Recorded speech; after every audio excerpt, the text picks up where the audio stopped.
ಇನ್ನು ನೀಟ್ ದೇಶದಾದ್ಯಂತ ನೀಟ್ ಪರೀಕ್ಷೆ ರದ್ದು ಮಾಡಿರುವುದು ಭಾರೀ ಕಿಚ್ಚನ್ನ ಹೊತ್ತಿಸಿದೆ.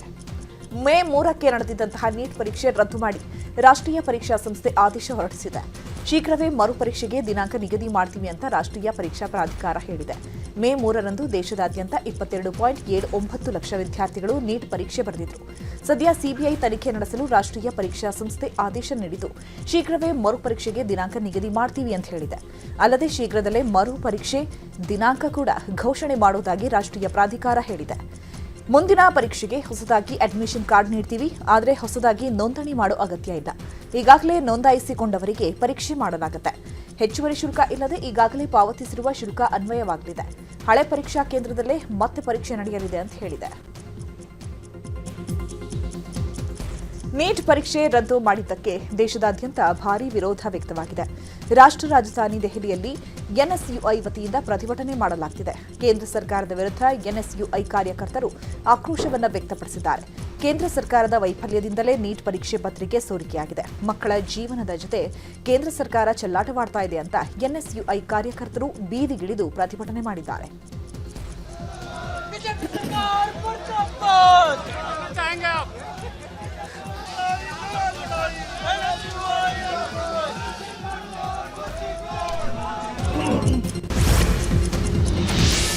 ಇನ್ನು ನೀಟ್ ಪ್ರಶ್ನೆ ಪತ್ರಿಕೆ ಬಗ್ಗೆ ಗೌಪ್ಯತೆ ಕಾಪಾಡಿದ್ರೂ ಕೂಡ ಪ್ರಶ್ನೆ ಪತ್ರಿಕೆ ಸೋರಿಕೆಯಾಗಿದೆ.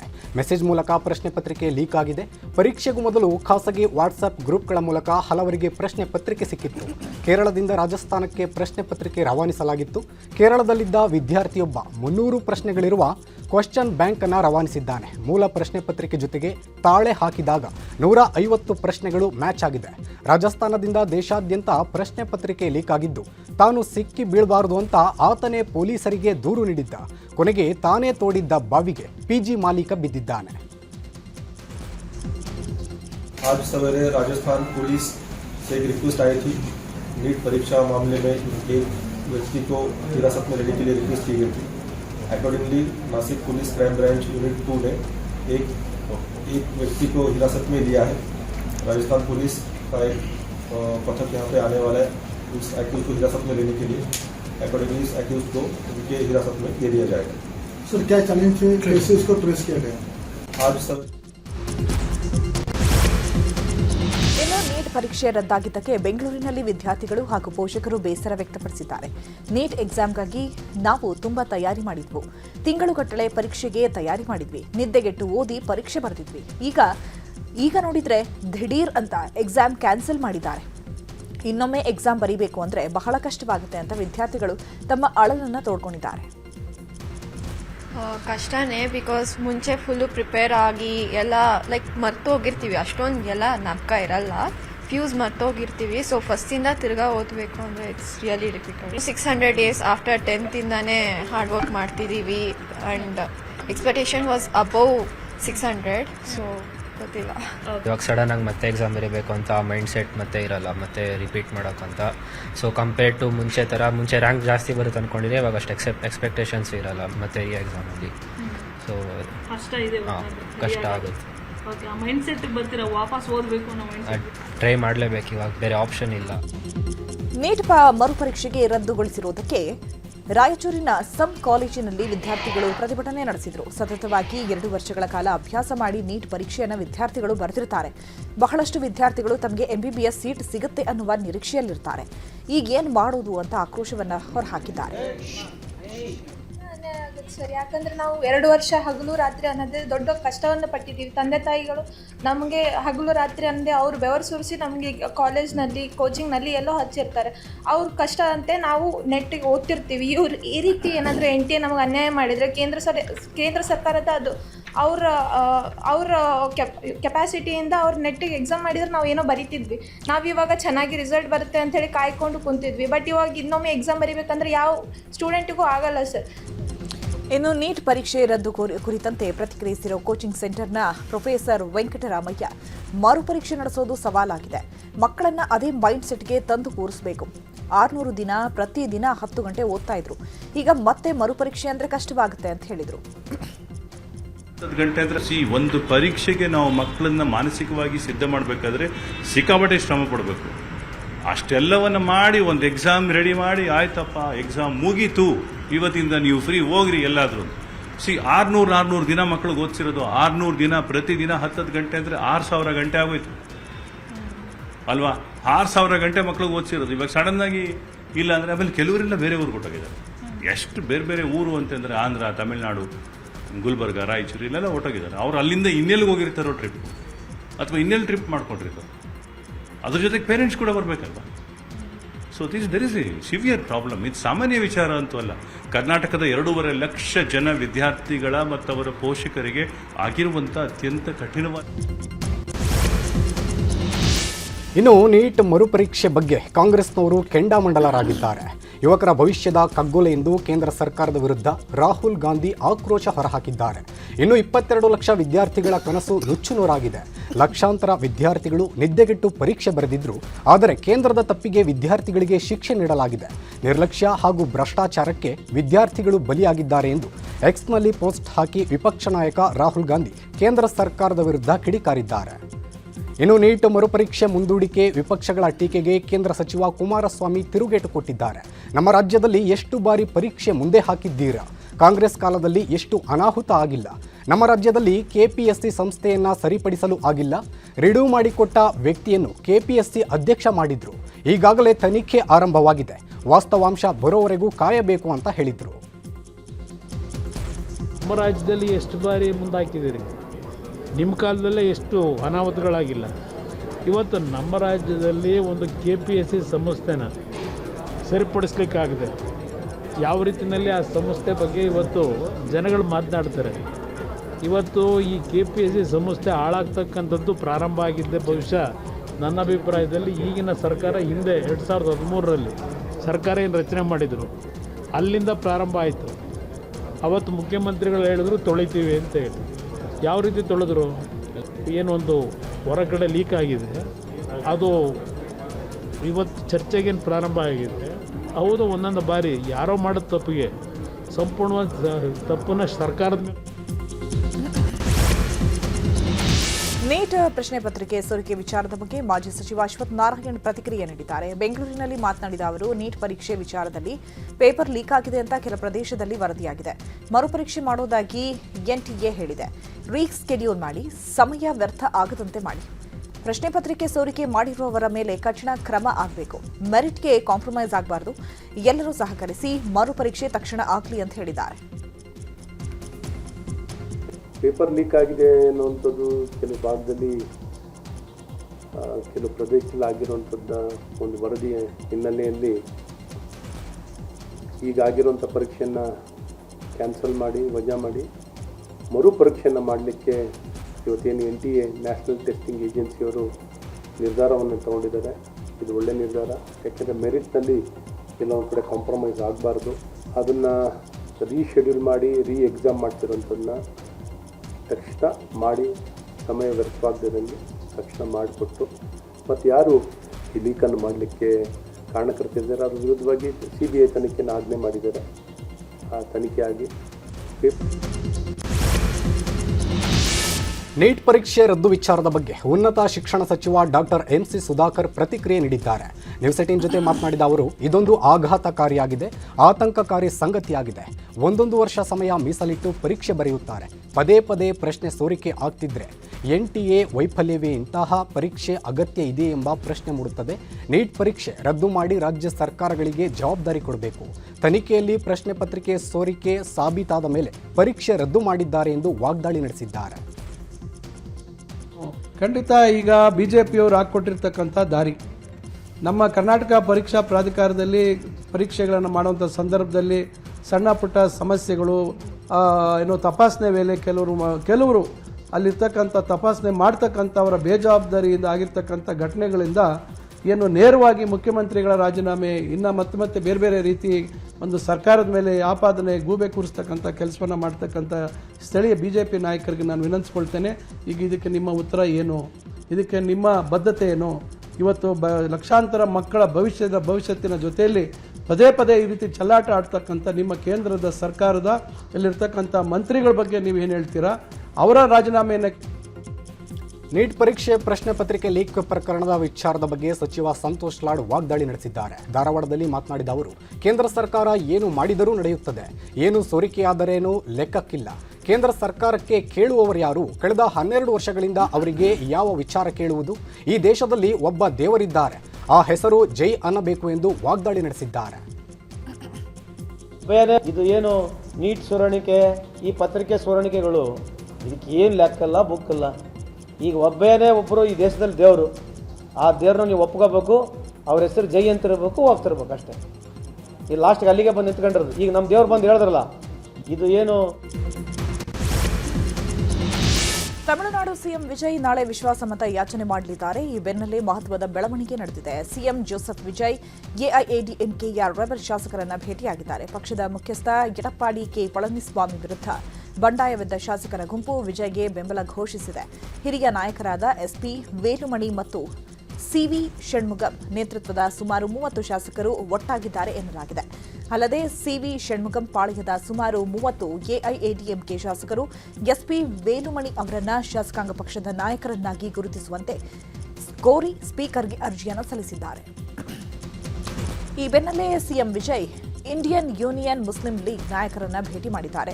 ಚೆನ್ನೈನ ಐಯುಎಂಎಲ್ ಕಚೇರಿಗೆ ಭೇಟಿ ನೀಡಿದ್ದು ಐಯುಎಂಎಲ್ ನಾಯಕರು ಅದ್ದೂರಿ ಸ್ವಾಗತ ನೀಡಿದ್ದಾರೆ. ಐಯುಎಂಎಲ್ ನಾಯಕರ ಜೊತೆ ಮಾತುಕತೆ ನಡೆಸಿದ್ದಾರೆ. ಅಧಿಕಾರ ವಹಿಸಿಕೊಂಡ 2 ದಿನದಲ್ಲೇ ತಮಿಳುನಾಡು ಸಿಎಂ ವಿಜಯ್ ಮಹತ್ವದ ಆದೇಶ ಹೊರಡಿಸಿದ್ದಾರೆ. ಶಾಲಾ ಕಾಲೇಜು ಬಳಿ ಇರುವ ಮದ್ಯದಂಗಡಿ ಮುಚ್ಚಲು ಆದೇಶ ಹೊರಡಿಸಿದ್ದಾರೆ. ಧಾರ್ಮಿಕ ಸ್ಥಳ, ಶಿಕ್ಷಣ ಸಂಸ್ಥೆ, ಬಸ್ ನಿಲ್ದಾಣಗಳ 500 ಮೀಟರ್ ವ್ಯಾಪ್ತಿಯಲ್ಲಿರುವ 717 ಸರ್ಕಾರಿ ಸ್ವಾಮ್ಯದ ಮದ್ಯದಂಗಡಿ ಮುಚ್ಚಲು ಆದೇಶ ಹೊರಡಿಸಲಾಗಿದ್ದು, ಇದಕ್ಕಾಗಿ 2 ವಾರಗಳ ಗಡುವು ನೀಡಲಾಗಿದೆ. ಟಿಎಎಸ್ಎಂಎಎಸ್ಸಿ ವತಿಯಿಂದ ನಡೆಸಲ್ಪಡುವ ಮದ್ಯದ ಚಿಲ್ಲರೆ ಮಾರಾಟ ಮಳಿಗೆ ಮುಚ್ಚಲು ಆದೇಶಿಸಲಾಗಿದೆ. ಈ ಆದೇಶವನ್ನು ವಿಸಿಕೆ ಸ್ವಾಗತಿಸಿದ್ದು, ಶಾಸಕ ವನ್ನಿಯರಸು ಸಿಎಂ ವಿಜಯ್ ಅವರನ್ನ ಶ್ಲಾಘಿಸಿದ್ದಾರೆ. ಅಲ್ಲದೆ ಇದೇ ವಿಚಾರವಾಗಿ ಸಚಿವೆ ಸೆಲ್ವಿ ಎಸ್ ಕೀರ್ತನ ಮಾತನಾಡಿದ್ದು, ಮಹಿಳೆಯರು ನಿರೀಕ್ಷಿಸಿದ್ದು ಇದನ್ನೇ. ಅಧಿಕಾರ ವಹಿಸಿಕೊಂಡ 2ನೇ ದಿನಕ್ಕೆ ನಾವು ಇದನ್ನು ಜಾರಿಗೆ ತಂದಿದ್ದೇವೆ. ಮಹಿಳೆಯರು ಈ ಆದೇಶದಿಂದ ಸಂಭ್ರಮಿಸಿದ್ದಾರೆ ಅಂತ ಹೇಳಿದರು. ತಮಿಳುನಾಡಿನ ನೂತನ ಸಿಎಂ ಆಗಿ ಆಯ್ಕೆ ಆಗಿರುವಂತಹ ನಟ ವಿಜಯ್ಗೆ ಮದ್ರಾಸ್ ಹೈಕೋರ್ಟ್ ಶಾಕ್ ನೀಡಿದೆ. ಟಿವಿಕೆ ಪಕ್ಷದ ಶಾಸಕರೊಬ್ಬರು ವಿಶ್ವಾಸಮತ ಪ್ರಕ್ರಿಯೆಯಲ್ಲಿ ಭಾಗಿಯಾಗದಂತೆ ತಡೆ ನೀಡಿದೆ. ತಿರುಪತ್ತೂರ್ ಶಾಸಕ ಆರ್ ಶ್ರೀನಿವಾಸ್ ಸೇತುಪತಿ ಕೇವಲ 1 ಮತಗಳಿಂದ ಗೆಲುವು ಸಾಧಿಸಿದರು. 1 ಮತದ ಅಂತರದಿಂದ ಡಿಎಂಕೆ ಮಾಜಿ ಸಚಿವ ಕೆಆರ್ ಪೆರಿಯಕ್ಕ ರುಪ್ಪನ್ ಸೋಲು ಅನುಭವಿಸಿದ್ದು ಕೋರ್ಟ್ ಮೊರೆ ಹೋಗಿದ್ರು. ವಿಚಾರಣೆ ನಡೆಸಿದ ಮದ್ರಾಸ್ ಹೈಕೋರ್ಟ್ ಮಧ್ಯಂತರ ತಡೆ ನೀಡಿದ್ದು, ಟಿವಿಕೆ ಶಾಸಕ ಆರ್ ಶ್ರೀನಿವಾಸ್ ಸೇತುಪತಿ ವಿಶ್ವಾಸ ಮತ ಪ್ರಕ್ರಿಯೆಯಲ್ಲಿ ಪಾಲ್ಗೊಳ್ಳದಂತೆ ಆದೇಶ ನೀಡಿದೆ. ಮೋದಿ ಸಾಗೋ ಮಾರ್ಗದ ಜಿಲೆಟಿನ್ ಕೇಸ್ಗೆ ಬಿಗ್ ಟ್ವಿಸ್ಟ್ ಸಿಕ್ಕಿದೆ. ಅಲ್ಲಿ ಸಿಕ್ಕಿರೋದು ಬರೀ ಜಿಲೆಟಿನ್ ಕಡ್ಡಿಗಳಲ್ಲ, ಬದಲಾಗಿ ಬಾಕ್ಸ್ನಲ್ಲಿ ಟೈಮರ್ ಸರ್ಕ್ಯೂಟ್ ಪತ್ತೆಯಾಗಿದೆ. ಇನ್ನು ಡೆಟೋನೇಟರ್ ಇಟ್ಟು ಟೈಮ್ ಫಿಕ್ಸ್ ಮಾಡಿದ್ರೆ ಭಾರಿ ಸ್ಫೋಟ ಸಂಭವಿಸುತ್ತೆ. ಹೀಗಾಗಿ ಭಾರಿ ಸ್ಫೋಟಕ್ಕೆ ಬೇಕಾದ ವಸ್ತುಗಳನ್ನೆಲ್ಲ ಇಟ್ಟು ಬ್ಲಾಸ್ಟ್ಗೆ ಸಿದ್ಧತೆ ಮಾಡಲಾಗಿತ್ತಾ ಅನ್ನೋ ಪ್ರಶ್ನೆ ಮೂಡ್ತಾ ಇದ್ದು, ಪತ್ತೆಯಾದ ವಸ್ತುಗಳನ್ನು ಎಫ್ಎಸ್ಎಲ್ಗೆ ರವಾನಿಸಲಾಗಿದೆ. ಇನ್ನು ಜಿಲೆಟಿನ್ ಪತ್ತೆಯಾದ ಪ್ರಕರಣವನ್ನು ಕೇಂದ್ರ ಗೃಹ ಸಚಿವಾಲಯ ಗಂಭೀರವಾಗಿ ಪರಿಗಣಿಸಿದೆ. ಕಳೆದ 3 ದಿನಗಳಿಂದ ಬೆಂಗಳೂರಲ್ಲೇ ಎನ್ಐಎ ಪರಿಶೀಲನೆ ಮಾಡ್ತಾ ಇದೆ. ಸ್ಫೋಟದ ಉದ್ದೇಶವಲ್ಲ, ಬದಲಾಗಿ ಬೆದರಿಕೆ ನೀಡುವ ಉದ್ದೇಶದಿಂದ ಜಿಲೆಟಿನ್ ಟೈಮರ್ ಸ್ಫೋಟಕ ಇಡಲಾಗಿತ್ತು ಎನ್ನಲಾಗಿದೆ. ಇನ್ನು ಎಲ್ಲ ವಸ್ತುಗಳನ್ನು ಬಿಡಿ ಭಾಗಗಳನ್ನಾಗಿ ಇಡಲಾಗಿತ್ತು. ಯಾವುದನ್ನು ಜೋಡಿಸದೆ ಇಟ್ಟಿರೋದು ಇದೀಗ ಅನುಮಾನಕ್ಕೆ ಕಾರಣವಾಗಿದೆ. ಇನ್ನು ಮೋದಿ ಹೋಗುವ ಮಾರ್ಗದಲ್ಲಿ ಸ್ಫೋಟಕ ಪತ್ತೆ ಪ್ರಕರಣದ ತನಿಖೆಗೆ ಇದೀಗ ಎನ್ಎಸ್ಜಿ ಕೂಡ ಎಂಟ್ರಿ ಕೊಟ್ಟಿದೆ. ಬೆಂಗಳೂರು ಸಿಟಿ ಪೊಲೀಸ್ ಕಮಿಷನರ್ ಅವರನ್ನ ಎನ್ಎಸ್ಜಿ ಕಮಾಂಡೋ ಟೀಮ್ ಭೇಟಿ ಮಾಡಿದೆ. ರಾಮನಗರದ ಸ್ಪೆಷಲ್ ಟೀಮ್ ಜೊತೆಗೆ ಬಂದಿರೋ ಎನ್ಎಸ್ಜಿ ಟೀಮ್ ಸ್ಫೋಟಕ ಪತ್ತೆ ಸಂಬಂಧ ಚರ್ಚೆ ನಡೆಸ್ತಾ ಇದೆ.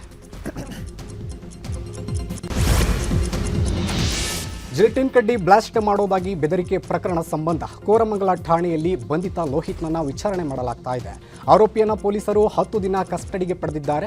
ನಿನ್ನೆ ರಾತ್ರಿ ಸ್ಟೇಟ್ ಇಂಟೆಲಿಜೆನ್ಸ್ ISD-CCB ಪೊಲೀಸರು ತೀವ್ರ ವಿಚಾರಣೆ ಮಾಡಿದ್ದಾರೆ. ಆರೋಪಿ ಲೋಹಿತ್ ಬರೋಬ್ಬರಿ 20 ಪುಟಗಳ ಹೇಳಿಕೆ ದಾಖಲಿಸಿದ್ದಾನೆ. ಕಳೆದ 1 ವಾರದ ಓಡಾಟ, ಹೊಸೂರಿಗೆ ಹೋಗಿರೋ ಬಗ್ಗೆ, ಬೆದರಿಕೆ ಕರೆ ಬಗ್ಗೆ ಹೇಳಿಕೆ ದಾಖಲಿಸಿದ್ದಾನೆ. ಅಲ್ಲದೆ ಆರೋಪಿ ಲೋಹಿತ್ನನ್ನ ಪೋಷಕರನ್ನ ಪೊಲೀಸರು ವಿಚಾರಣೆ ಮಾಡ್ತಿದ್ದಾರೆ. ಜಿಲೆಟಿನ್ ಕಡ್ಡಿ ಪತ್ತೆಯಾದ ಜಾಗದಲ್ಲಿ ಟೈಮರ್ ಪತ್ತೆ ವಿಚಾರವಾಗಿ ಗೃಹ ಸಚಿವ ಡಾಕ್ಟರ್ ಜಿ ಪರಮೇಶ್ವರ್ ಪ್ರತಿಕ್ರಿಯೆ ನೀಡಿದ್ದಾರೆ. ಪ್ರಕರಣಕ್ಕೆ ಸಂಬಂಧಪಟ್ಟಂತೆ ತನಿಖೆ ಮಾಡಲಾಗ್ತಾ ಇದೆ. ಓರ್ವನನ್ನ ಬಂಧಿಸಿ ವಿಚಾರಣೆ ಮಾಡಲಾಗ್ತಿದೆ. ಎನ್ಐಎ ಕೂಡ ತನಿಖೆ ಕೇಳಿದ್ದು ತನಿಖೆ ಮಾಡಲಿದೆ. ಪ್ರಧಾನಿ ಬರೋ ಕಾರ್ಯಕ್ರಮಕ್ಕೆ ಹೈ ಲೆವೆಲ್ ಸೆಕ್ಯೂರಿಟಿ ಇರುತ್ತೆ. ರಾಜ್ಯ ಹಾಗೂ ಕೇಂದ್ರ ಸರ್ಕಾರದಿಂದ ಸೆಕ್ಯೂರಿಟಿ ಇರುತ್ತೆ. ಕಾರ್ಯಕ್ರಮಕ್ಕೆ ಬರುವ 2 ಗಂಟೆ ಮುಂಚೆ ಜಿಲೆಟಿನ್ ಕಡ್ಡಿ ಕಂಡು ಹಿಡಿದಿದ್ದಾರೆ. ಇದು ಒಳ್ಳೆಯ ಕೆಲಸ ಅಂತ ಹೇಳಿದರು. ಅದರಲ್ಲಿ ತನಿಖೆ ಮಾಡ್ತಾ ಇದ್ದಾರೆ. ಅದರಲ್ಲಿ ಒಬ್ಬ ವ್ಯಕ್ತಿ ಫೋನ್ ಮಾಡಿದ್ರು, ಕರೆ ಮಾಡಿದ್ರು, ಅಲ್ಲಿ ಇದರಲ್ಲಿ ಏನದು ಆರ್ಟ್ ಆಫ್ ಲಿವಿಂಗ್ ಅಲ್ಲಿ ಆ ಜಾಗದಲ್ಲಿ ಬಾಂಬ್ ಇಟ್ಟಿದ್ದಾರೆ ಅಂಥೇಳಿ ಮಾಡಿದರು ಅಂಥೇಳಿ ಅವನನ್ನು ತಗೊಂಡಿದ್ದಾರೆ, ಅರೆಸ್ಟ್ ಮಾಡಿದ್ದಾರೆ. ಅವನದು ತನಿಖೆ ನಡೀತಾ ಇದೆ. ಅಲ್ಲಿ ಹೋಗುವಾಗ ದಾರಿಯಲ್ಲಿ ಜೆಲಟಿನ್ ಸ್ಟಿಕ್ ಸಿಕ್ತು ಅಂತೇಳಿ ಅದನ್ನು ಕೂಡ ಅವರು ಏನೆಲ್ಲ ಸಿಕ್ಕಿದ್ದಾರೆ ಅದನ್ನೆಲ್ಲ ತೊಗೊಂಡಿದ್ದಾರೆ, ಸೆಕ್ಯೂರ್ ಮಾಡ್ಕೊಂಡಿದ್ದಾರೆ ಮತ್ತು ಅದರ ಬಗ್ಗೆ ತನಿಖೆಯನ್ನು ಮಾಡ್ತಾರೆ. ಈಗ NIA ನವರು ಕೂಡ ನಾವು ಕೂಡ ಎಂಟರ್ ಆಗುವಂಥ ಪ್ರಧಾನಿ ಸಾಗುವ ಮಾರ್ಗದಲ್ಲಿ ಜಿಲೆಟಿನ್ ಪತ್ತೆಯಾದ ಕೇಸ್ ವಿಚಾರದ ಬಗ್ಗೆ ಬೆಂಗಳೂರಿನಲ್ಲಿ ಮಾತನಾಡಿದ ಮಾಜಿ ಸಚಿವ ಬಿ ಶ್ರೀರಾಮುಲು, ಮೋದಿಯವರಿಗೆ ಕಾಂಗ್ರೆಸ್ ಭದ್ರತೆ ಒದಗಿಸುವಲ್ಲಿ ವಿಫಲವಾಗಿದೆ. ಸಿಎಂ ಸಿದ್ದರಾಮಯ್ಯ, ಗೃಹ ಸಚಿವ ಪರಮೇಶ್ವರ್ ಪ್ರಧಾನಿ ಮೋದಿಯವರನ್ನ ದೇಶಕ್ಕೆ ಪ್ರಧಾನಿ ಅನ್ನುವುದನ್ನು ಮರೆತಿದ್ದಾರೆ. ಪ್ರಧಾನಿ ಮೋದಿಯವರು ಅತ್ಯಂತ ರಿಸ್ಕಿನಲ್ಲಿರುವಂತಹ ವ್ಯಕ್ತಿ. ಅವರು ಬಂದಾಗ ಜಿಲೆಟಿನ್ ಕಡ್ಡಿ ಸಿಕ್ಕಿರೋದು ಆತಂಕದ ವಿಚಾರ. ಈ ಬಗ್ಗೆ ಸರಿಯಾದ ಸೂಕ್ತ ತನಿಖೆ ಆಗಬೇಕು ಎಂದು ಆಗ್ರಹಿಸಿದರು. ಇನ್ನು ಇದೇ ವಿಚಾರವಾಗಿ ಶಾಸಕ ಡಾಕ್ಟರ್ ಅಶ್ವತ್ಥ ನಾರಾಯಣ್ ಕೂಡ ಪ್ರತಿಕ್ರಿಯೆಯನ್ನು ನೀಡಿದ್ದಾರೆ.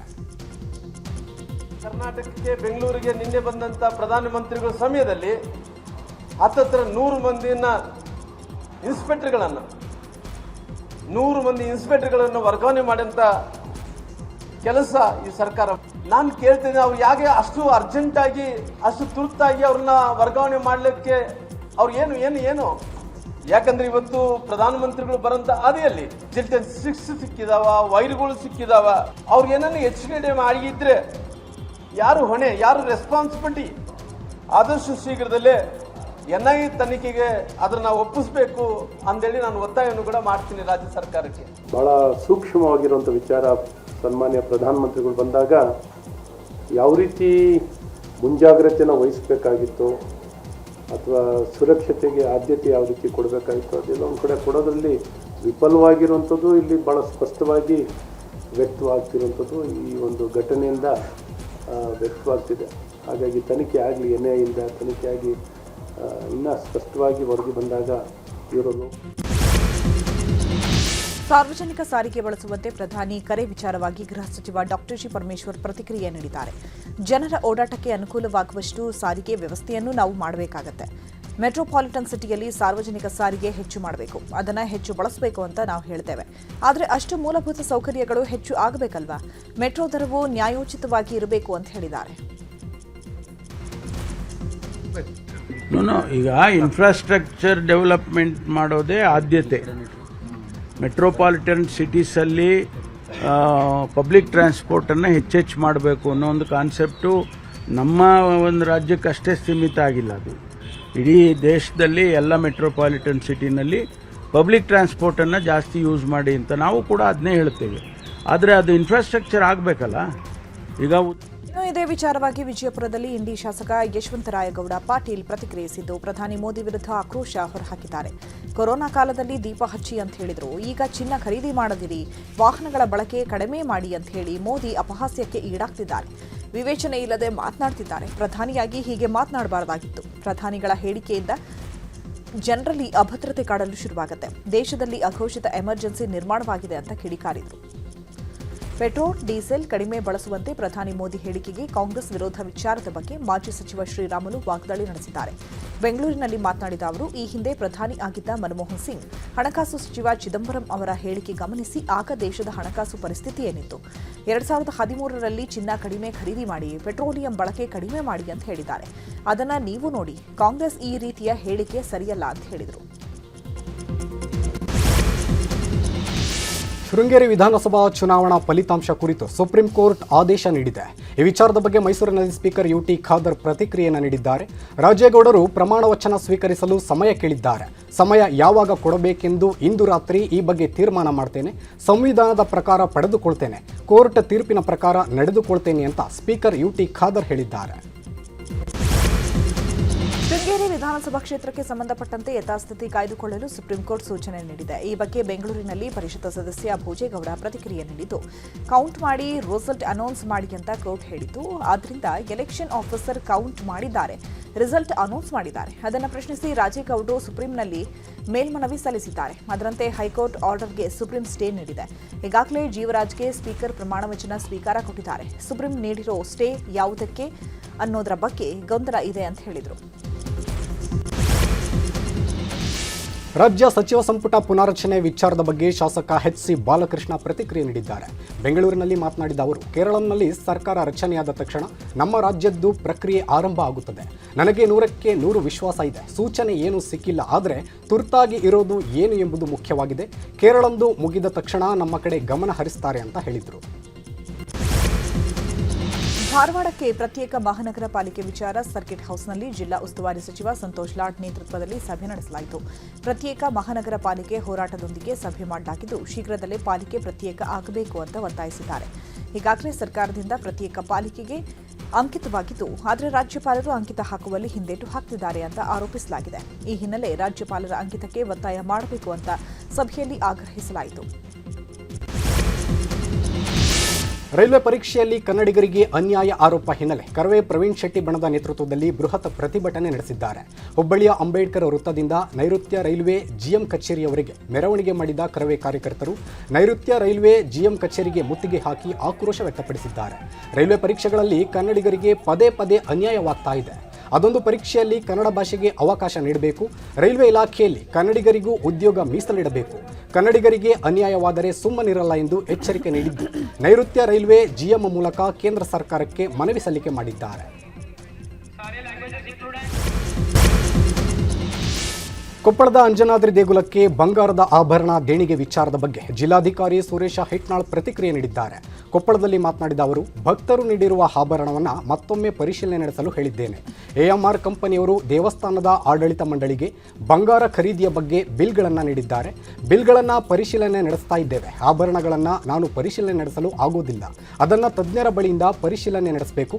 ಸದ್ಯ ಬೇರೆಯವರ ಬಳಿ ಪರಿಶೀಲನೆ ಮಾಡಿ ಅಂತ ದಾನಿಗಳು ಹೇಳಿದ್ದಾರೆ. ಬೇರೆ ಎಕ್ಸ್ಪರ್ಟ್ಗಳ ಬಳಿ ಪರಿಶೀಲನೆ ಮಾಡ್ತೇವೆ ಅಂತ ಹೇಳಿದರು.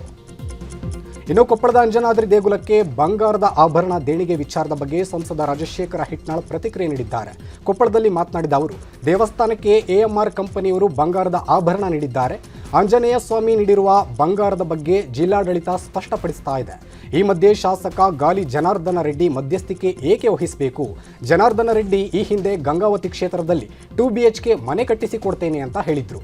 ಬಿಜೆಪಿಯವರು ಹೇಳೋದೆಲ್ಲ ಸುಳ್ಳು. ಬಿಜೆಪಿಯವರು ದೇವರ ಹೆಸರಲ್ಲಿ ರಾಜಕೀಯ ಮಾಡ್ತಾ ಇದ್ದಾರೆ ಅಂತ ಕಿಡಿಕಾರಿದ್ದಾರೆ. ಚಾಮರಾಜನಗರದ ನಾಕಮಲೆ ಅರಣ್ಯದಲ್ಲಿ ಚಿರತೆ ದಾಳಿಗೆ ಬಾಲಕ ಸಾವು ಪ್ರಕರಣ ಹಿನ್ನೆಲೆ ಅರಣ್ಯ ಇಲಾಖೆ ಹೊಸ ಸುತ್ತೋಲೆ ಹೊರಡಿಸಿದೆ. ವನ್ಯಜೀವಿಗಳ ಸಂಚಾರ ಇರುವ ಎಲ್ಲಾ ಚಾರಣ ಪಥ ಮತ್ತು ಸಂಚಾರ ಪಥವನ್ನು ತಾತ್ಕಾಲಿಕವಾಗಿ ಸ್ಥಗಿತ ಮಾಡುವಂತೆ ಅರಣ್ಯ ಜೀವಿಶಾಸ್ತ್ರ ಮತ್ತು ಪರಿಸರ ಸಚಿವ ಈಶ್ವರ್ ಖಂಡ್ರೆ ಸೂಚನೆ ಕೊಟ್ಟಿದ್ದಾರೆ.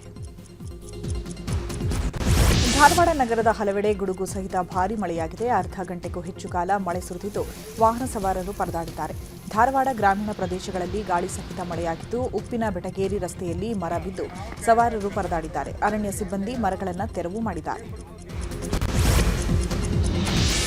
ಮಲೆನಾಡು ಚಿಕ್ಕಮಗಳೂರು ಜಿಲ್ಲೆಯಲ್ಲೂ ಮಳೆಯ ಆರ್ಭಟ ಮುಂದುವರೆದಿದೆ. ಮೂಡಿಗೆರೆ, ಕಳಸಾ ತಾಲೂಕು ವ್ಯಾಪ್ತಿಯಲ್ಲಿ ಗುಡುಗು ಸಿಡಿಲು ಸಹಿತ ಧಾರಾಕಾರ ಮಳೆ ಸುರಿಯುತ್ತಾ ಇದೆ.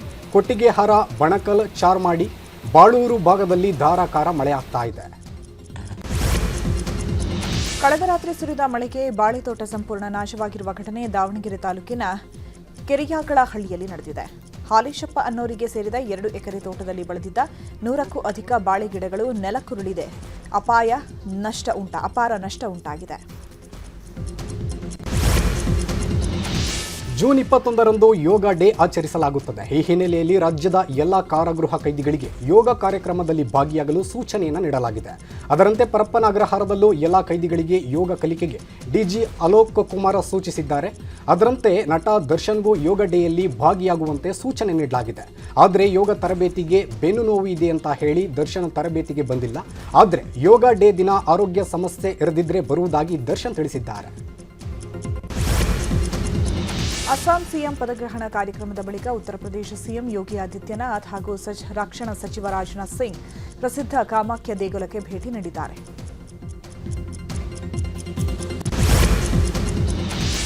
ಚೆನ್ನೈನಿಂದ ಅಬುದಾಬಿಗೆ ತೆರಳುತ್ತಿದ್ದ ವಿಮಾನದ ರೆಕ್ಕೆಯಲ್ಲಿ ಬೆಂಕಿ ಕಾಣಿಸಿಕೊಂಡಿದ್ದು ಪ್ರಯಾಣವನ್ನು ರದ್ದುಗೊಳಿಸಲಾಗಿದೆ. ಘಟನೆ ಸಂದರ್ಭದಲ್ಲಿ 280 ಪ್ರಯಾಣಿಕರು ವಿಮಾನದಲ್ಲಿದ್ದು ಪ್ರಾಣಾಪಾಯದಿಂದ ಸದ್ಯ ಪಾರಾಗಿದ್ದಾರೆ. ಕೂಡಲೇ ಸ್ಥಳಕ್ಕೆ ಆಗಮಿಸಿದ ಅಗ್ನಿಶಾಮಕ ಸಿಬ್ಬಂದಿ ಬೆಂಕಿ ನಂದಿಸಿದ್ದಾರೆ. ಪ್ರಧಾನಿ ಮೋದಿ ಮೇ 15ರಿಂದ 5 ದಿನಗಳ ಕಾಲ ವಿದೇಶ ಪ್ರವಾಸ ಕೈಗೊಂಡಿದ್ದಾರೆ. ಯುಎಇ, ನಾರ್ವೆ ಮತ್ತು ಇಟಲಿ ಸೇರಿದಂತೆ 5 ದೇಶಗಳಿಗೆ ಮೋದಿ ಭೇಟಿ ನೀಡಲಿದ್ದಾರೆ ಅಂತ ವಿದೇಶಾಂಗ ಇಲಾಖೆ ತಿಳಿಸಿದೆ.